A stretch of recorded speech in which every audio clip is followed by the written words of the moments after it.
नमस्कार, मैं शिल्पा पाठक स्वागत करती हूँ आप सभी का सिटी न्यूज के डिजिटल प्लेटफॉर्म में। खबरें देखेंगे विस्तार से, उससे पहले एक नजर डाल लेते हैं अब तक की सुर्खियों पर। कांग्रेस और भाजपा कार्यकर्ताओं में हुई तीखी झड़प, जमकर हुआ हंगामा। कांग्रेस का प्रदर्शन और भाजपा कार्यालय के पास बढ़ा तनाव। आदित्यपुर में एक भीषण सड़क हादसा जिसमें एक व्यक्ति की हुई मौके पर ही मौत, दूसरा हुआ गंभीर रूप से घायल। जगन्नाथपुर में गुरुवार दोपहर एक राशन दुकानदार का शव उसके घर से हुआ बरामद, क्षेत्र में फैली सनसनी। साक्षी में कांग्रेस भाजपा कार्यकर्ताओं में तीखी झड़प हुई, जमकर हुआ हंगामा। ईडी की कार्रवाई के विरोध में कांग्रेस का प्रदर्शन, भाजपा कार्यालय के समक्ष बढ़ा तनाव। साक्षी क्षेत्र में उस समय तनावपूर्ण स्थिति उत्पन्न हो गई जब कांग्रेस और भाजपा के कार्यकर्ता आमने सामने आ गए। कांग्रेस के नेता और कार्यकर्ता प्रदर्शन निदेशालय द्वारा सोनिया गांधी, राहुल गांधी समेत अन्य कांग्रेस नेताओं के खिलाफ की जा रही कार्रवाई के विरोध में भाजपा के जिला मुख्यालय का घेराव करने जा रहे थे। कांग्रेस कार्यकर्ताओं के पहुंचने से पहले ही भाजपा के कार्यकर्ता साक्षी स्थित अपने जिला कार्यालय के बाहर लाठी डंडे से लैस होकर मौजूद थे। जैसे ही कांग्रेसी कार्यालय से कुछ ही दूरी पर स्थित पेट्रोल पंप के पास पहुंची, भाजपा कार्यकर्ता भी वहां आ गए। हालात बिगड़ने की आशंका को देखते हुए पुलिस ने पहले ही सड़क की घेराबंदी कर दी थी। सड़क की एक ओर कांग्रेस और दूसरी ओर भाजपा के कार्यकर्ता डटे रहे। दोनों पक्षों की ओर से जमकर नारेबाजी शुरू हो गई, जिससे माहौल और अधिक तनावपूर्ण हो गया। इसी दौरान कुछ भाजपा कार्यकर्ताओं द्वारा कांग्रेस का झंडा फाड़े जाने की घटना भी सामने आई, जिससे आक्रोश और बढ़ गया।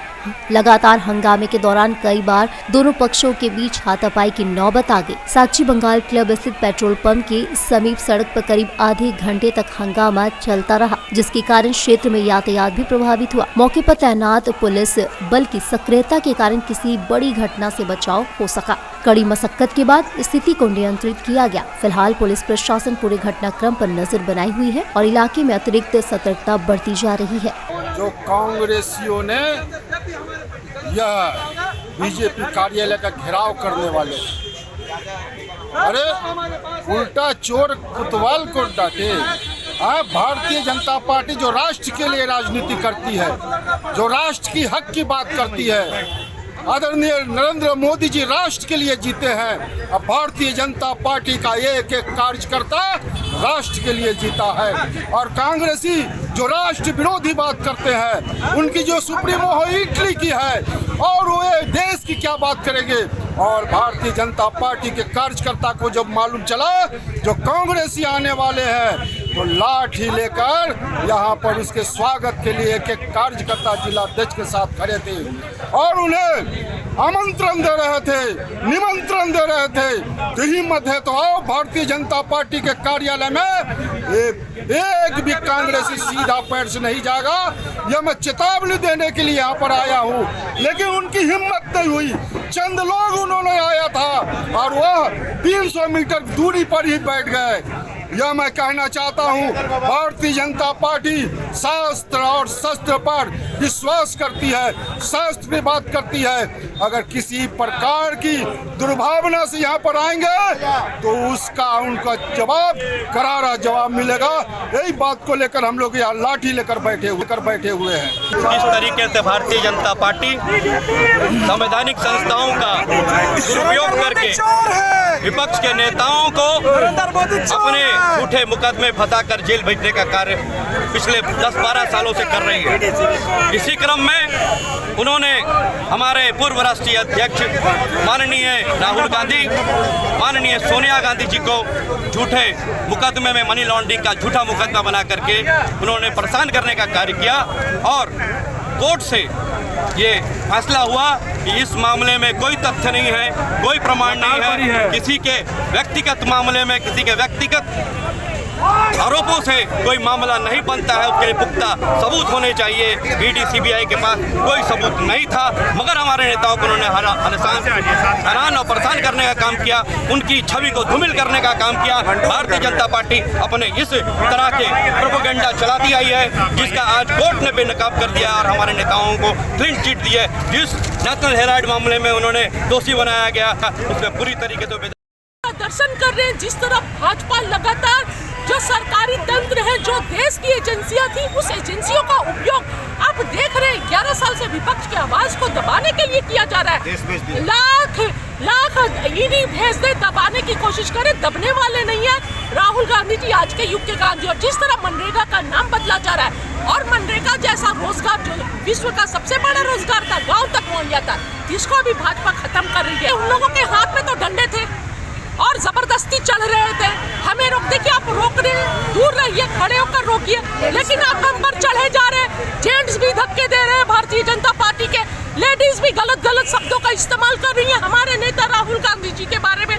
बहुत ही अफसोसजनक है, दुखदायी है ये सब। पूरा नाम बता दीजिए। सेबा खान, प्रवक्ता कांग्रेस पार्टी। और मैं ये सारी हरकतों का और जो ईडी के द्वारा लगातार छेड़खानी की जा रही है और नाम भी बदला जा रहा है हर रोजगार योजना का, कड़े शब्दों में निंदा करती हूँ। और अगर आपको नाम ही बदलना तो आप नए रोजगार सृजन कीजिए ना गरीबों के लिए, हम लोग मोस्ट वेलकम करेंगे, लेकिन नाम बदलने से क्या मिलेगा? कुछ नहीं मिलेगा।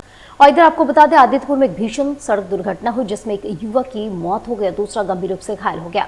यह हादसा टाटा कांड्रा मुख्य मार्ग के समीप हुई है, जहां एक तेज रफ्तार ट्रेलर ने ट्रक से स्कूटी को टक्कर मार दिया और फिर दूसरी दिशा से आ रही बुलेट मोटरसाइकिल से जा टकराया। इस दौरान बीच सड़क में ही ट्रेलर पलट गई। ट्रेलर चालक घटना के बाद मौके से फरार हो गया और उसकी तलाश में छापेमारी शुरू कर दी। घायल युवक को अस्पताल में भर्ती कराया गया, जहां उसकी स्थिति नाजुक बनी हुई है। पुलिस मामले की जांच में जुटी हुई है और शव को पोस्टमार्टम के लिए भेज दिया है। इस हादसे के बाद टाटा कांड्रा मुख्य मार्ग पर कुछ समय के लिए यातायात प्रभावित रहा। और इधर आपको बता दें, सरायकेला के गम्हरिया थाना क्षेत्र अंतर्गत जगन्नाथपुर में गुरुवार दोपहर एक राशन दुकानदार का शव उसके घर से बरामद होने के बाद पूरे क्षेत्र में सनसनी फैल गई। मृतक की पहचान 45 वर्षीय ज्ञानू राय के रूप में हुई है, जो जगन्नाथपुर स्कूल के समीप निवास करते थे। मिली जानकारी के अनुसार ज्ञानू राय की पत्नी और 2 बच्चे वर्तमान में बिहार के आरा जिले में अपने पैतृक घर गए हुए थे। गुरुवार सुबह जब ज्ञानू राय के पुत्र ने अपने फोन पर किया तो बार बार कॉल करने के बाद भी कोई जवाब नहीं मिला, तो उसने पड़ोस में रहने वाले किराएदार को इसकी सूचना दी। जहां किराएदार जब घर के भीतर पहुंचा तो उसने ज्ञानू राय को अचेत अवस्था में पाया। घटना की सूचना मिलते ही गम्हरिया थाना प्रभारी रामचंद्र रजक दलबल के साथ मौके पर पहुंचे। पुलिस ने शव को अपने कब्जे में लेकर पंचनामा किया और पोस्टमार्टम के लिए सरायकेला सदर अस्पताल भेज दिया। मामला आज हम लोग को सूचना मिला कि बुलाडी में एक घर में एक डेड बॉडी है। इस सूचना पर हम लोग जब यहाँ आए तब पता चला कि इनका घर वाले लोग कुछ दिन पहले पटना उधर हाजीपुर गए हुए हैं। ये आदमी अकेले अभी घर में रह रहे थे और बहुत ज़्यादा शराब का सेवन करते थे। कुछ दिन से बहुत ज़्यादा अगल बगल वाले लोग बता रहे हैं कि बहुत ज़्यादा शराब का सेवन कर रहे थे और बीमार भी थे। तो इनका लगता है 2 दिन पहले इनका देहांत हो गया है घर में ही अपना। अच्छा, कैसे हुआ सर? क्या हुआ? फांसी वगैरह लगा? हाँ, नहीं कोई अथी नहीं है। बीमारी के कारण दारू पीने के ज़्यादा शराब पी रहे थे, इसलिए उनको बीमार हो गए थे, उसी कारण से इनका। आजाद नगर पुलिस ने बैंक ऑफ बड़ौदा के कर्मचारी को 30 लाख के जेवर की चोरी के मामले में जेल भेजा, जहां पूरी जांच पड़ताल में एक व्यक्ति की संलिप्तता सामने आई है। पूरी घटना के बारे में आजाद नगर थाना प्रभारी चंदन कुमार ने बताया जा रहा है कि बैंक कर्मी शत्रुघ्न कुमार चौधरी, जो पोस्ट ऑफिस रोड का रहने वाला, वो 30 लाख के जेवर की चोरी की घटना को अंजाम दिया। बैंक के लॉकर से ही चोरी की गई थी। देखिए, ये अभियुक्त का नाम शत्रुघ्न कुमार चौधरी है और ये मानगो थाना अंतर्गत पोस्ट ऑफिस रोड के रहने वाले हैं और इन पर आरोप था कि बैंक ऑफ बड़ौदा आजाद नगर थाना क्षेत्र में स्थित है, ओल्ड पुरुलिया रोड में, उससे बैंक के लॉकर से करीब 30 लाख रुपया का सोना का चोरी करने का आरोप था, जिसमें अनुसंधान के क्रम में सत्य पाया गया था। और इस प्रकरण में माननीय न्यायालय से वारंट भी अभियुक्त के विरुद्ध निर्गत हुआ था, जिसे आज पकड़ करके उसको जेल भेज दिया गया। कहाँ का है? क्या नाम है इसका? इसका नाम शत्रुघ्न कुमार चौधरी है और मानगो स्थित पोस्ट ऑफिस से रोड का रहने वाला है। ये बैंक का कर्मचारी है? हाँ, ये बैंक ऑफ बड़ौदा के पुराना कर्मचारी है और जिन्होंने ये घटना कारित किया था अपने बैंक में। सरायकेला खरसावां जिले के कांड्रा थाना क्षेत्र अंतर्गत पदमपुर में सड़क हादसे में मौत के बाद आक्रोशित परिजनों और ग्रामीणों ने टाटा सरायकेला मुख्य मार्ग को जाम कर दिया और यह जाम पीड़ित परिवार को न्याय दिलाने की मांग को लेकर की गई है। मिली जानकारी के अनुसार बीते 11 दिसंबर को सेन इंटरनेशनल स्कूल के पास पदमपुर निवासी सुजन टुडू सड़क हादसे में गंभीर रूप से घायल हो गए थे। हादसे के बाद उन्हें इलाज के लिए जमशेदपुर स्थित टाटा मेन हॉस्पिटल में भर्ती कराया गया था, जहां इलाज के दौरान उनकी मौत हो गई थी। इसके बाद गुस्साई परिजनों ने रोड को जाम कर दिया। मृतक के बेटे मंगल टुडू ने बताया कि वह भारतीय सेना में कार्यरत है। हादसे की सूचना मिलते ही वह छुट्टी लेकर घर आए और अपने पिता के इलाज में जुटे थे। वहीं मंगल टुडू ने कांद्रा थाना पर गंभीर आरोप लगाते हुए कहा कि हादसे के बाद उनके द्वारा दिए गए आवेदन पर कोई कार्रवाई नहीं की गई। आरोप है कि दुर्घटना में शामिल वाहन को भी थाना से छोड़ दिया गया, जिससे परिजन बेहद नाराज है। इसी आक्रोश के चलते ग्रामीणों ने इंसाफ और न्याय की मांग को लेकर सड़क जाम कर दिया। रोड जाम के कारण टाटा सरायकेला मुख्य मार्ग पर वाहनों की लंबी कतार लग गई और कई घंटों तक यातायात पूरी तरह ठप रहा। जाम की सूचना पर कांद्रा पुलिस मौके पर पहुंचकर लोगों को समझाने बुझाने का प्रयास करती रही। परिजन मामले में ठोस कार्रवाई और न्याय की मांग पर अड़े रहे। आदित्यपुर नगर निगम के वार्ड संख्या 17 में लंबे समय से बनी पेयजल समस्या को समाधान को लेकर पूर्व पार्षद नीतू शर्मा ने राज्य के नगर विकास एवं आवास मंत्री सुखदेव सोनू से मुलाकात की। मंत्री के आवास पर हुई इस भेंट के दौरान उन्होंने वार्ड क्षेत्र में पर्याप्त समस्या से मंत्री को अवगत करवाया। पूर्व पार्षद नीतू शर्मा ने बताया कि वार्ड 17 में जलापूर्ति व्यवस्था पूरी तरह प्रभावित है, जिसके कारण लोगों को दूर दराज से के इलाके से पानी लाने को मजबूर होना पड़ रहा है। उन्होंने कहा कि वार्ड क्षेत्र में खरकई ब्रिज पर जाली लगाने, घर घर जलापूर्ति सुनिश्चित करने तथा जल नल योजना के अंतर्गत 5 सड़कों के निर्माण से जुड़े प्रस्ताव नगर निगम की बोर्ड बैठक में पहले ही पारित किए जा चुके हैं, लेकिन अब तक धरातल पर काम शुरू नहीं हो सका। नीतू शर्मा ने मंत्री से आग्रह किया कि जनहित को देखते हुए इन प्रस्तावों को शीघ्र कार्रवाई सुनिश्चित की जाए ताकि वार्ड वासियों को पेयजल संकट से राहत मिल सके। मंत्री ने मामले को गंभीरता सुनते हुए संबंधित विभागीय अधिकारियों को आवश्यक दिशा निर्देश देने का आश्वासन दिया। श्रीमान नगर विकास झारखंड प्रदेश मंत्री से सुखदेव कुमार सोनू जी से शिष्टाचार मुलाकात हुई और अपने वार्ड 17 का जो भी कार्य अभी तक लंबित है, जो धरातल पर नहीं उतरा है, बोर्ड बैठक में पूर्व में हमारे द्वारा पारित कराया जा चुका है, इन सभी सिलसिले के लेकर के हमने कल रांची में उनसे मुलाकात हुआ और आवेदन के द्वारा उनको अवगत कराए और जानकारी दी अपने वार्ड के कार्य से। और उन्होंने आश्वासन दिया है कि कार्य जल्द ही शुरू होगा, क्योंकि अभी वर्तमान में चुनाव होने वाला है नगर निगम का। अगर समय पर कार्य नहीं हो पाता है तो फिर यह जो भी पूर्व में पास कराया गया हुआ कार्य रुक जाएगा।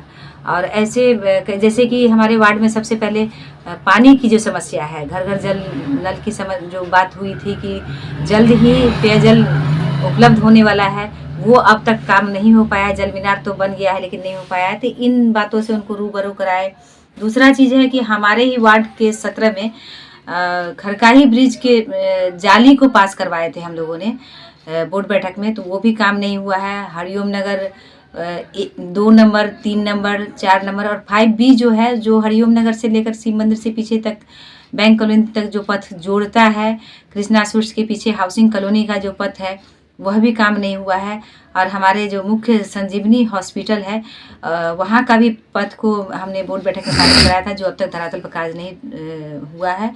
और जयप्रकाश उद्यान का भी एक सड़क है जो देवराहा धाम तक नगीनापुरी रास्ता को जोड़ता है, तो वह भी सड़क पूरी तरह से क्षतिग्रस्त हो चुका है, उसका भी नव निर्माण होना है। और कुछ नालियों को लेकर के भी जी उन्होंने कहा है कि हम इस पर पहल करते हैं और मुझे भरोसा है कि जल्द ही हमारे नगर निगम का जो भी बचा हुआ कार्य है वो वार्ड 17 में धरातल पर दिखाई देगा।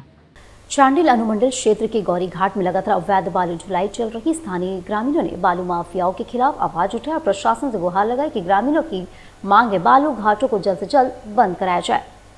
स्थानीय ग्रामीणों का आरोप है कि उनके शमशान घाट पर बालू को डंपिंग करके रखा जा रहा है। बालू की उठाव चल रही है, जिसके चलते उनके शमशान घाट पर ये बड़ा प्रभाव देखने को मिल रहा है। उन्हें लाश को जलाने व दफनाने के लिए शमशान से बाहर किसी अन्य जगह उपयोग करना पड़ रहा है। स्थानीय लोगों का कहना है कि बालू उठाव के चलते हमारे गांव के लोगों को काफ़ी परेशानी हो रही है और सिंडिकेट के लोग बड़ा मुनाफा कमा रहे हैं और राज्य सरकार के राजस्व को भी नुकसान पहुंचा रहे हैं। आखिर कब तक बिना टेंडर का बालू उठाव उत्खनन होता रहेगा और जिला प्रशासन इस पर रोक लगाएगा? यह अब देखना दिलचस्प होगा कि ग्रामीणों की आवाज पर जिला प्रशासन की कार्रवाई कहां तक होती है या फिर इसे भी ठंडे बस्ते में डाल दिया जाएगा। जिला परिषद बोर्ड की सामान्य बैठक आज जिला परिषद अध्यक्ष लक्ष्मी सोरेन की अध्यक्षता में जिला परिषद सभागार में हुई। जिला परिषद की सामान्य बैठक जिला परिषद सभागार में अध्यक्ष लक्ष्मी सोरेन की अध्यक्षता में संपन्न हुई। बैठक में जिले के सभी 18 प्रखंडों के 28 जिला परिषद सदस्य और 18 प्रमुख शामिल हुए। सदस्यों ने पेयजल, स्वास्थ्य और शिक्षा से जुड़ी समस्याएं रखी। जैक बोर्ड की 75% उपस्थिति अनिवार्यता को लेकर ग्रामीण आदिवासी क्षेत्रों के छात्रों के लिए 50% उपस्थित का प्रस्ताव पारित किया गया, जिससे शिक्षा विभाग को भेजा जाएगा। बैठक में जिला परिषद की आय बढ़ाने और विकास योजनाओं को लेकर कई अहम निर्णय लिए गए हैं। आज का बैठक में सबसे अहम जो मुद्दा पे जो चर्चा हुई और प्रस्ताव पारित किया गया वो मैट्रिक परीक्षा लिखने के लिए 75% का जो अटेंडेंस अनिवार्य है, क्योंकि हमारे ग्रामीण क्षेत्र के छात्र छात्राएं जो है 75% तक उन लोग का अटेंडेंस नहीं है, और अगर ये लोग मैट्रिक परीक्षा लिखने से बाहर होते हैं तो संभावना है कि वो लोग पलायन कर जाएंगे। तो पलायन रोकने का उद्देश्य से इसको हम लोग 50% का अटेंडेंस को है करने के लिए ये आज का बोर्ड का बैठक में निर्णय लेके संबंधित विभाग को पत्राचार करने का ये प्रस्ताव लिया गया है। और दूसरा ये है कि हमारे लोकल हाट बाजार में जहाँ पे ग्रामीण क्षेत्र के किसान लोग आके सब्जी वब्जी बेचते हैं, वहाँ उसको सौंदर्यीकरण करने के लिए और सामुदायिक शौचालय का निर्माण के लिए ये निर्णय लिया गया है। जमशेदपुर प्रखंड मुख्यालय परिसर में दूर दराज से आए लोगों को बैठने की व्यवस्था नहीं होने से लोगों को काफी परेशानियों का सामना करना पड़ता है। आम जनता और पंचायत जनप्रतिनिधियों ने बैठने के लिए प्रशासन से कुर्सी की व्यवस्था की मांग की है। वहीं प्रखंड के अंदर प्रशासन के द्वारा स्टील का कुर्सी अंदर में लगाया गया है, जो पिछले 2 साल से टूटा है। बैठने के दौरान लोग गिर जाते हैं, लेकिन सूद लेने वाला तक कोई नहीं है। बैठने के बाहर और प्रखंड परिसर की खाली जगह में कुर्सी लग जाती है तो लोगों को काफी सुविधा होती, क्योंकि बहुत दूर दराज से लोग अपने काम को लेकर प्रखंड मुख्यालय पहुँचते हैं। बाहर से आए लोग और पंचायत जनप्रतिनिधियों ने कहा कि जमशेदपुर प्रखंड मुख्यालय परिसर में लोगों को बैठने के लिए कुर्सी की व्यवस्था होनी चाहिए, क्योंकि दूर दराज से बुजुर्ग अन्य लोग किसी काम को लेकर आते हैं और काफी देर तक खड़े रहते हैं और उन्हें काफी परेशानी होती है। प्रखंड है, हमारे प्रखंड बहुत अच्छा पहले से बना है और भी थोड़ा सा व्यवस्था जिस प्रकार से कि हमारे यहाँ पेंशन को लेके या फिर और भी समस्या को लेके जिस तरह प्रखंड आते हैं, हमारे बड़े बुजुर्ग महिला लोग आते हैं तो काफ़ी दिक्कतें होती है बैठने की असुविधा होने के कारण। तो हम लोग चाहेंगे कि हमारे प्रखंड में जो है जो बेंच टाइप का हो, जो कुर्सी टाइप का जो सीमेंटेड का बनता है, उस तरह के जगह जगह बने ताकि उन लोगों का व्यवस्था का सुविधा हो। कितना परेशानी होती है? आप लोग भी आते हैं, कितनी परेशानी का सामना करना पड़ता है? परेशानी तो हमें होती ही है कि आने पर जैसे कि बैठने उठने के लिए या फिर कोई भी साथ में आते हैं तो उनको हम लोग कहाँ बैठाएं, इस तरह का समस्या आती है। और अब वक्त छोटे से ब्रेक का। ब्रेक के बाद फिर मिलेंगे आपसे अन्य खबरों को लेकर।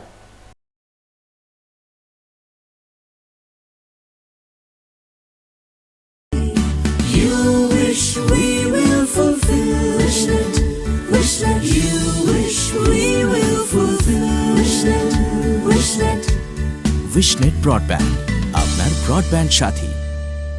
घर का पहला स्वागत होता है दरवाजे से, और जब दरवाजा हो एएस ट्रेडर्स का तो हर नजर ठहर जाती है। एएस ट्रेडर्स डिजाइन डोर, जहां आपको मिलता है डिजाइनर वुडन डोर्स और विंडोज, मेमरिंग, लेमिनेशन, सनमाइका, प्रीमियम शीशम और सागवान के दरवाजे, सब कुछ आपकी जरूरत और पसंद के अनुसार कस्टमाइज। यहाँ आपको रिजनेबल प्राइस पर सभी प्रकार के दरवाजे उपलब्ध होंगे। मजबूती, खूबसूरती और कारीगरी का बिजोड़ संगम, यही है हमारी पहचान। तो आइए अपने घर को दीजिए नई पहचान। हमारा पता है AS traders, main road, Bhuiyadih, Lakdital, Jamshedpur.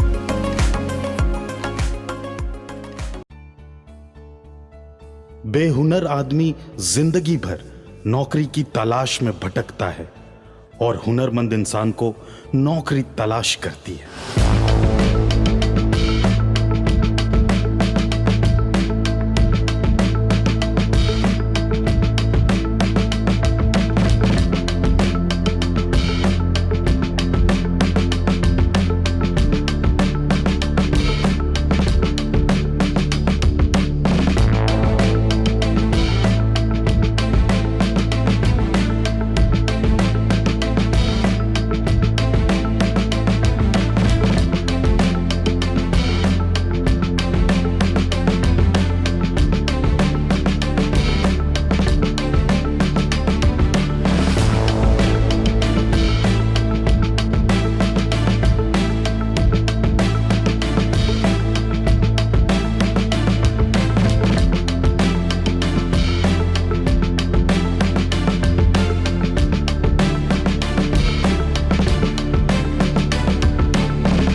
सिखाएंगे और नौकरी भी दिलाएंगे।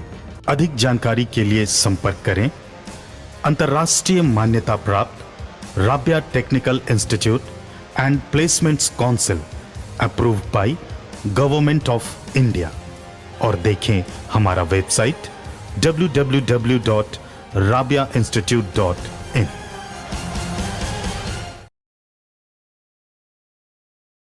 ब्रेक के अंदर फिर से आप सभी का स्वागत करती हूँ। शिरडी साई चैरिटेबल ट्रस्ट जमशेदपुर की ओर से लोगों और बच्चों के बीच कंबल एवं स्वेटर का वितरण किया गया। कड़ाके की ठंड को देखते हुए सुंदरनगर के केरवा डोंगरी पंचायत में आज पंचायत के मुखिया कान्हू मुर्मू की मौजूदगी में शिरडी साई चैरिटेबल ट्रस्ट जमशेदपुर की ओर से कंबल एवं स्वेटर का वितरण किया गया। मौके कमेटी के पदाधिकारी सदस्य मौजूद थे। ऐसे तो 4 साल से हमारे बीच जुड़े हुए हैं ये संस्था और बीच बीच में आते हैं, सूखा राशन देते हैं ज़रूरतमंद लोगों को। तो इस प्रकार से हमारे लिए विजय मेहता सर के नेतृत्व में शिरडी ट्रस्ट जमशेदपुर हमेशा से केरवा डोंगरी पंचायत को जहाँ भी ज़रूरत है हमें और सहयोग किया है। हमें उम्मीद है आने वाला दिन भी ऐसे ही उम्मीद ये करते हमारे सहयोग करते रहेंगे। ये हमारा शिरडी साई चैरिटेबल ट्रस्ट की तरफ से हम लोग केरवा डोंगरी पंचायत में आते हैं और कान्हू जी की मदद से यहाँ के जो परिवार लोग होते हैं उनमें हम हर 2 महीने के बाद कच्चा राशन देते हैं, चावल दाल और सामग्री उसके लिए। और सर्दियों में यहाँ पे आके जो यहाँ के परिवार हैं उनमें कंबल बांटते हैं और बच्चों में स्वेटर बांटते हैं। आज हम लोगों ने 105 परिवार में कंबल बांटे हैं और 85 बच्चों को स्वेटर दिए हैं। तो उनको आज की सर्दी में ये राहत होगी। ये हमारा एक कंटिन्यूइंग प्रोग्राम है और हम इस गांव और पंचायत के साथ 4 साल से जुड़े हुए हैं और इसमें सबसे बड़ा योगदान जो यहाँ हमको मिलता है वो कान्हू मुर्मू जी का है और हम ये उम्मीद रखते हैं कि आगे भी इनका सहयोग मिलता रहेगा और हम और भी जो यहाँ की ज़रूरतमंद चीज़ें हैं उसमें शामिल होकर कुछ करने का काम प्रयास करेंगे। और इधर आपको बता दें केला पब्लिक स्कूल में प्राइमरी डे 2025 का भव्य आयोजन किया गया। सतत विकास का दिया गया संदेश।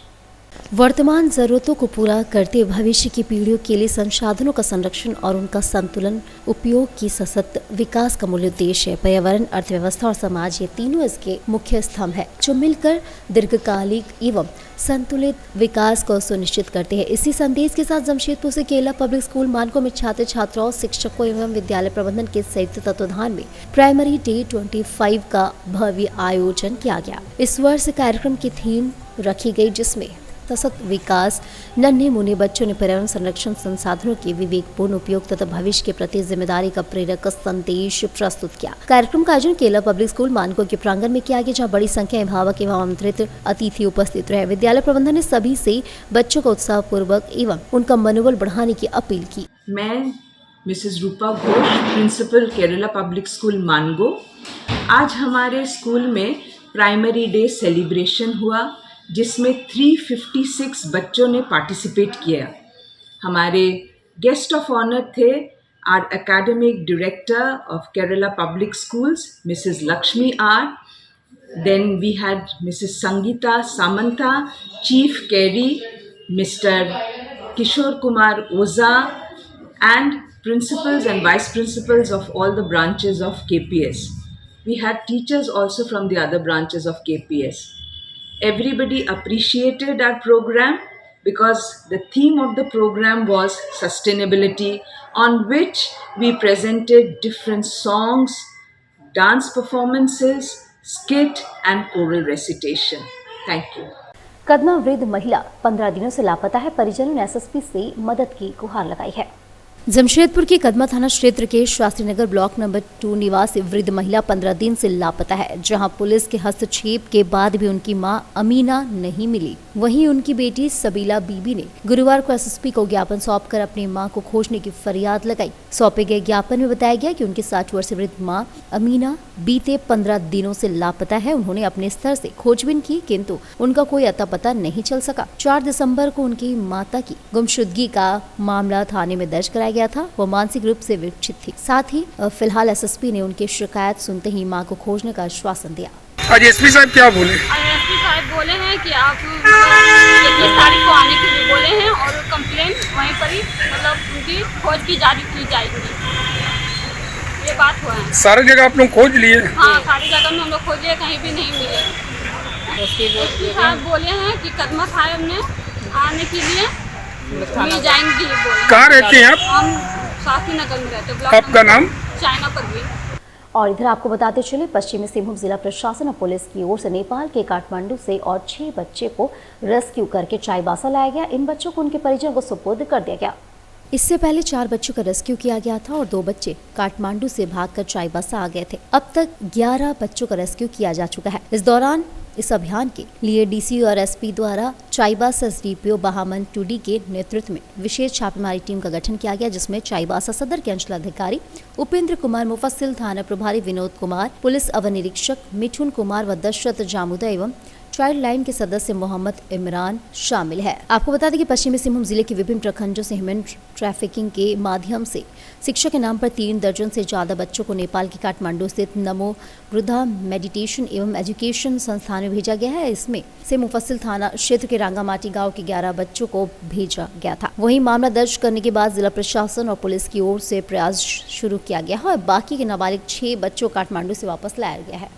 दिनांक 11/11/25 को मुफस्सिल थाना के रंगामाटी गांव से वहां के ग्रामीण मुंडा राम जोन को और एक नारायण कांड्यांग मठम हाथों का रहने वाला है, इन लोगों के द्वारा उस गांव के 11 नाबालिग बच्चों को बेहतर शिक्षा देने के नाम पर नेपाल भेज दिया गया और वहां से 2 बच्चे भाग करके आए और अपने परिजन को बताए कि उन लोगों को वहां पे बौद्ध धर्म के कोई इंस्टीट्यूट में रख दिया गया है।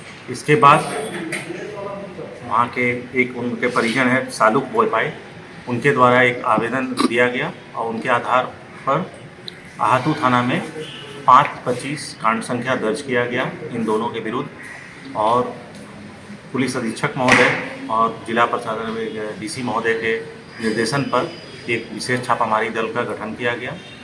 इस गठित टीम के द्वारा बेहतर समन्वय स्थापित करके नेपाल के प्राधिकारी से समन्वय स्थापित करके वहां से 6 बच्चों को रेस्क्यू करके और जिला प्रशासन वापस यहाँ पे लाई है।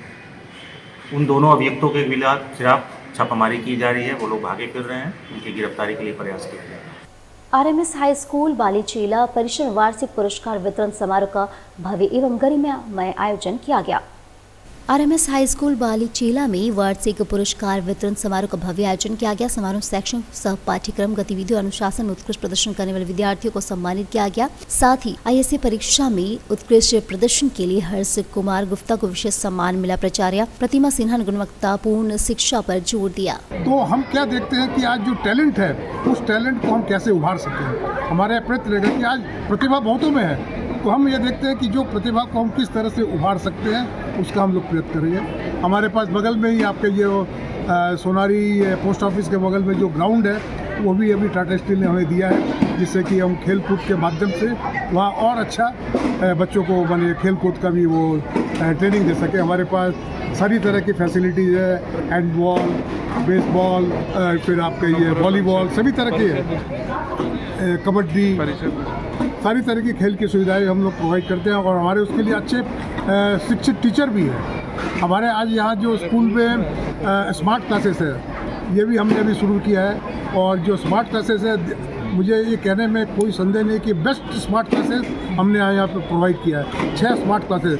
अपना पूरा परिचय दे दीजिए सर। मैं Rajendra Kumar Jhunjhunwala, trustee of RMS high school and trustee हमारे जो राजस्थान मैत्री संघ है उसका मैं ट्रस्टी हूँ। पहले मैं प्रेसिडेंट था, उसके पहले सेक्रेटरी भी था।